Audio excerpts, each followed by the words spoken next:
Ayon kay San Lucas. Papuri sa iyo, Panginoon.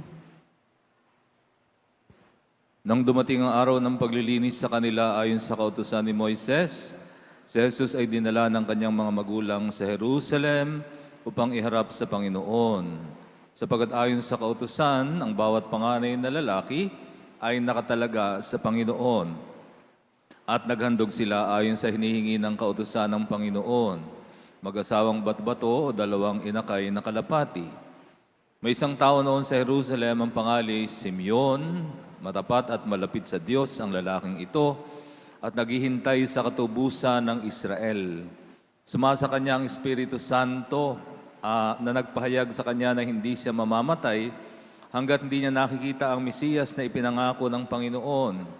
Sa patnubay ng Espiritu, pumasok siya sa templo at nang dalhin doon ang kanyang mga magulang ang sanggol na si Jesus upang gawin ang hinihingi ng kautusan, siya'y kinalong ni Simeon. Ito'y nagpuri sa Diyos na ang wika, "Kunin mo na, Panginoon, ang iyong abang alipin ayon sa iyong pangako. Yamang nakita na ng aking mga mata ang iyong kapagliligtas na inihanda mo para sa lahat ng bansa. Liwanag itong tatanglaw sa mga hentil at magbibigay karangalan sa iyong bayang Israel." Ang mabuting balita na ating kaligtasan. Pinupuri ka namin, Panginoong Hesukristo. Ang misang ito ay tinatawag nating Misa ng mga Kandila or Candle Mass. No? Naalala ko na ako'y bago pampari, na-assign ako sa isang parokya sa Tanay. At ganito rin yon, February 2, misa ko alas 6 or 6 a.m., no? Pagpasok ko ng simbahan, wala akong madaanan. Punong-puno ng nakahanay na kandila yung santuaryo. Tapos nakita ko, kakaunti naman ang tao, at ang dami-daming kandila. Tinanong ko yung sakristan, "Nasaan yung mga may-ari nitong kandila?" Ang sabi ng sakristan, "Ay, Father, wala daw silang panahong magsimba, kaya yung mga kandila na lang ang iniwan dyan para pablesan." Alam niyo mga kapatid, tayo bilang mga Katoliko, no, marami po tayong mga symbols na ginagamit. Ang tawag po natin doon ay mga sacramental. Gaya halimbawa ng tubig, langis, asin, di ba? Rosaryo, kandila. So marami po tayong ginagamit na ganyan. Ang tawag po natin ay sacramental na ating pinabe-bless, hindi ho ba? Kaya nga lamang, kung di natin nauunawaan yung ginagawa natin, maaring ito ay medyo bordering sa superstitious beliefs, no? Kaya dapat nauunawaan natin. So ngayon ang ating pagninilayan, ano nga bang kahulugan ng ating pagpapa-bless ng kandila, no? So kinakailangan mga kapatid ay balikan muna natin ang scriptural basis nito, no? Alam niyo po mga kapatid, ang araw na ito, kung bibilang tayo mula noong December 25, ang araw na isinilang si Kristo, ngayon po ang ika-40th day. 40th. At alam nyo, ang bayang Israel ay sumusunod sa batas ni Moises. Ang batas ni Moises, sabi ng batas ni Moises, ang isang babae na nagsilang ng isang lalaki, kinakailangan dalhin niya ang sanggol, pati siya, ang ina, sa templo sa Jerusalem, upang doon ay, una, ang ina ay dapat na dumaan sa isang ritual cleansing. Bakit ba may ritual cleansing? Maniniwala po kasi sila na lahat ng babaeng dinudugo, let's say nireregla o kaya ay nanganak, no? Ay marumi. At dahil siya ay marumi, kinakailangan dumaan muna siya sa isang ritual ng paglilinis. At siya na sa templo sa Jerusalem. Hanggat hindi niya nagagawa ito, hindi siya makakabalik sa normal community. So kailangan dumaan muna siya sa ritual cleansing. Sa makita natin mga kapatid, no, bagamat si Maria ay ipinaglihing walang sala, wala naman talaga sa kasalanan, at wala naman dapat linisin sa kanya, subalit sila ay mababa pa rin ang loob at masunurin. Okay? At isa pa rin sa batas ni Moises, kapag ang anak ay lalaki, panganay na lalaki, kinakailangan ito'y tutubusin ng magulang sa Diyos. Bakit kaya tutubusin pa? Balikan natin yung araw na ang bayang Israel ay alipin sa Ehipto. Yung gabi, bago sila lumaya sa pagkaalipin, ano ang kanilang ginawa, di ba? Nagpahid sila ng dugo ng tupa sa hamba ng kanilang pinto. At lahat ng bayang Israel ay lahat ng may panganay na anak na lalaki ay naligtas mula sa katiyakang kamatayan. Kaya naniniwala ang bayang Israel na ang kanilang mga anak na panganay na lalaki ay iniligtas ng Diyos at dapat nilang tubusin.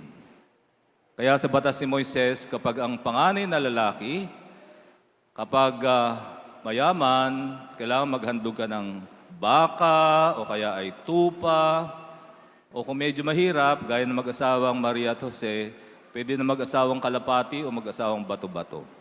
Yung kanilang offering. So bagamat, bakit kinakailangan pang tubusin si Jesus? Ay anak na nga siya ng Diyos. Siya nga yung naparito para tubusin ang sangkatauhan. So makikita natin ang kababaang loob at pagiging masunurin ng mag-asawang Maria at Jose. Okay? So ngayon, sa ating ebanghelyo, narinig natin na isang matandang propeta, si Simeon, ang matagal nang naghihintay sa kaganapan ng pangako sa kanya ng Diyos, na bago siya mamatay, makikita niya ang pangakong Mesiyas. Bulag ha? Bulag si Simeon. Kaya sa kanyang matagal na paghihintay, isang araw naramdaman niya na dumating na ang pangako ng Diyos. At yun nga, itong si Jesus, ang anak ni Maria at Jose, ay nagawa niyang kalungin sa kanyang bisig. At siya'y nagpuri at nagpasalamat sa katuparan ng pangako ng Diyos sa kanya. Dumating ang liwanag. Alam natin mga kapatid na si Kristo ang liwanag. No? Si Kristo. Dati-dati mga kapatid, sa Old Liturgy, ang February 2 ay kapistahan ni Maria, ang Birhen ng Candelaria, no? Our Lady of Candles. Pero ngayon, hindi na si Maria ang sentro. Ang sentro na ay si Jesucristo. Kaya nga, the presentation of the Lord at the temple in Jerusalem, si Jesus na ang bida, si Jesus na ang sentro. Sapagat siya naman talaga ang liwanag. Si Maria, wala naman siyang sarili liwanag. Nakapagbibigay lamang sa kanya ng liwanag dahil kalong niya si Jesus. No? Dala-dala niya si Jesus. Kaya si Kristo ang tunay na liwanag na dumating sa sangkatauhan. Sa araw na ito ay atin ding ginugunita. Ang araw na tayo ay dinala ng ating mga magulang nung tayo pabinyagan. Marami sa atin, palagay ko, ay mga sanggol pa. Dinala tayo ng ating mga magulang sa simbahan upang pabinyagan. Ang araw na yon, yun din yung araw na tayo inihandog din ng ating Panginoon sa Diyos. No? At sa araw ding yon, bagamat tayo mga sanggol, ay tinanggap natin si Kristo sa pamagitan ng pangako ng ating mga magulang. So tinanggap natin si Kristo. At nung tanggapin natin si Kristo, tinanggap natin ang kanyang liwanag. Sumasa atin ang liwanag ni Kristo. Kaya po yung mga kandilang dala-dala nyo kanina, yun ang simbolo na natin. Bilang mga Kristiyano, tulad tayo ng mga kandilang yan. Tayo ay mga kandila, pero hindi tayo yung decorative, yung scented candle na pandekorasyon lamang, hindi tayo ganon. Tayo ay mga kandila na may misyon na magbigay liwanag. Kaya lamang ang kandila, para sa'yo makapagbigay liwanag, kinakailangan handa siyang malusaw. Di ba? Pag sinindihan mo ang kandila, unti-unti siyang malulusaw hanggang sa maubos. So ano yung message na yon? Very symbolic po yun. Ano? Tayo bilang mga Kristiyano, tulad ng kandila, kinakailangan handa, para tayo makapagbigay liwanag, we must be willing to melt. No? Kinakailangan handa tayong malusaw. Handa tayong magbigay ng ating sarili. So, anong message niyan? It is in giving that you will receive. It is in dying that you will be born into eternal life. So ganun tayo bilang mga Kristiyano. Kinakalanhanda tayo magbigay na ating sarili. At yan lamang ang paraan upang isilang tayo sa buhay na walang hanggan. Okay? At ngayon nga po, tayo isinusugo upang maging liwanag ng salibutan. No? Tayo ang mga liwanag ni Kristong isinusugo upang maging liwanag ng salibutan. Tamang-tama ang mensaheng ito dahil nabubuhay tayo sa mundong punong-puno ng kadiliman. What do I mean kadiliman? Kadiliman dahil sa sobrang daming korupsyon, sobrang daming kasinungalingan, sobrang daming nakawan, sobrang daming panloloko sa kapwa. Yan po ang kadilimang bumabalot ngayon sa ating mundo, maging lalong-lalo na sa ating bansa. No? So itinuturing batay sa survey ng 2023, no?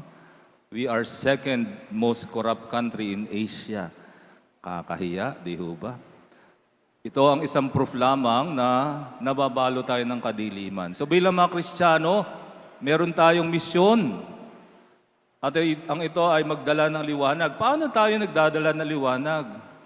Every time we make an act of love, every time we do an act of charity to other people, we bring light. We bring the light of Jesus. No? At yun nga, paano mo kinakailangan sinasawata natin ang kadiliman.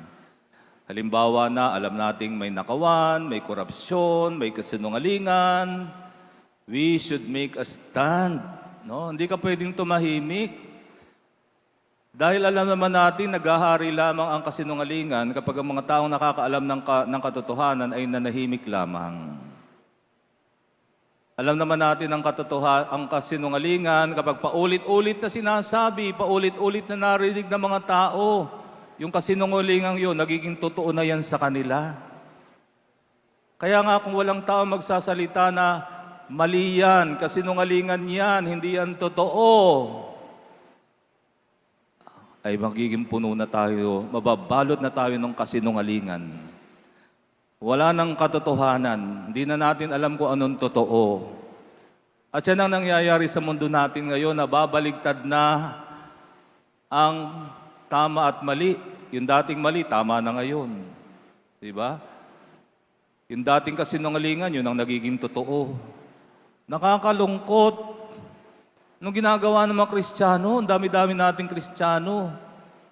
Subalit yun nga, sa halip na tayo maging tagapagdala ng liwanag, tayo pang nagdadala ng kadiliman sa ating bansa. Kaya nga mga kapatid, no, isang malaking hamon ito para sa ating lahat ang magsilbing liwanag. Subalit isang babala, hindi madali ang magsilbing liwanag. Sapagkat maraming mga tao ang sanay na sa kadiliman. At galit sila sa liwanag. Pag nagdala ka ng liwanag, may makakaaway ka. May makakaaway ka. Halimbawa na lamang, di ba, sa kumpanya ninyo, alam mo yung may kasama ka, nanloloko, nandadaya. O kapag sinabihan mo yan, o humanda ka, may makakaaway ka. Hindi siya madali. Kaya nga, mga kapatid, tulad ng kandila, you must be willing to melt for you to be able to give light. No? It is only in dying that you will born into eternal life. Yan ang hamon. Kaya tulad ng kandilang yan, hindi madali. Hindi madali. At yan ang hamon sa ating lahat. Hindi po madaling maging Kristiyano, mga kapatid. Hindi lamang yung nagtatapos na sa pabless-bless ng candle. Hindi. Dapat alam natin yan. Ba't tayo nagpapabless ng candle? Dahil kung hindi natin alam ang kahulugan ng kandilang yan, kung bakit natin yan pinabeblesan, wala itong maitutulong sa atin. Wala. Paniniwala ng iba, pag bless yung candle, that will drive away the evil spirit. What if the evil spirit is in you? What if the evil spirit is in our society? Can the candle drive away the evil spirit?